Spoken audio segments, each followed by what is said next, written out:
Ever wonder why some people seem to command a room without saying a single word? It's not about the symmetry of their face or the price of their suit.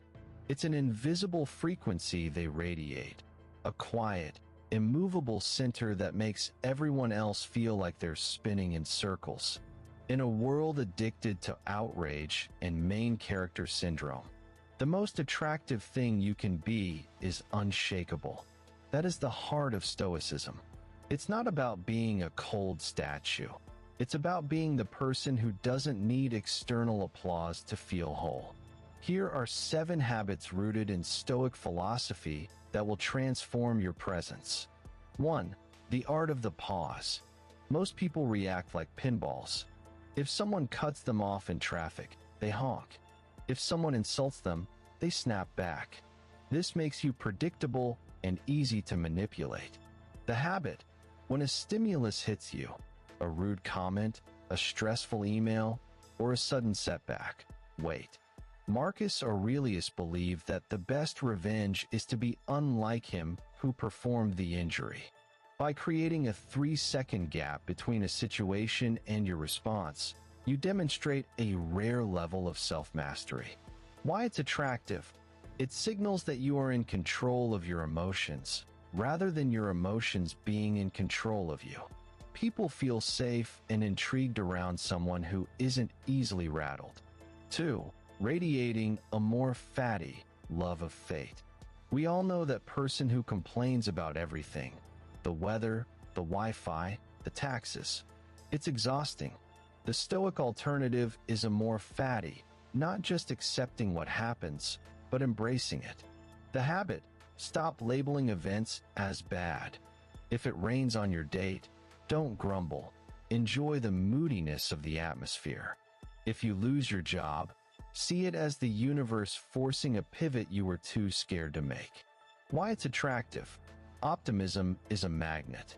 When you stop fighting reality and start working with it, you become a solver rather than a victim. That energy is incredibly infectious. 3. Radical presence, eliminating the ghost. Have you ever talked to someone who was constantly checking their phone or looking over your shoulder for someone better to talk to? It's a subtle insult.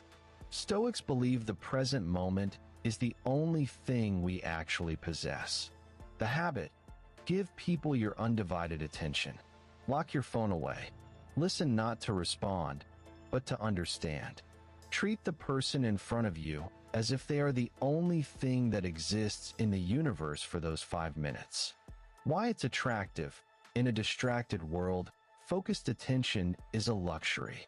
Making someone feel truly seen is the fastest way to build a deep, magnetic connection. 4. The internal scorecard mentality. Many people are extrinsic. Their confidence depends on likes, compliments, and status symbols. If the world stops cheering, they collapse. The habit: base your self-worth on your character and effort, not the outcome. Ask yourself at night, did I act with integrity today rather than did people like me today?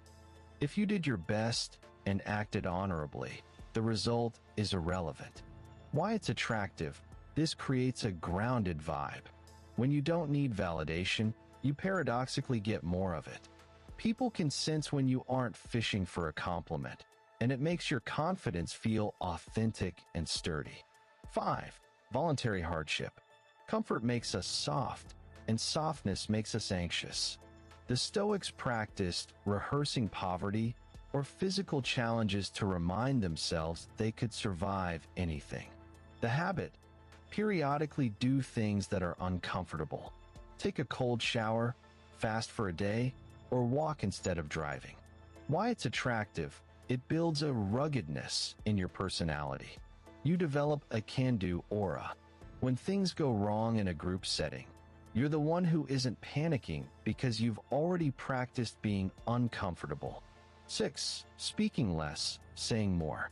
Zeno, the founder of Stoicism, famously said, "We have 2 ears and 1 mouth for a reason." The habit: practice brevity. Don't feel the need to fill every silence with nervous chatter or gossip.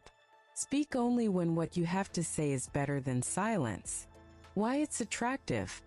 It adds an air of mystery and weight to your words. When the person who rarely speaks finally shares an opinion, people lean in.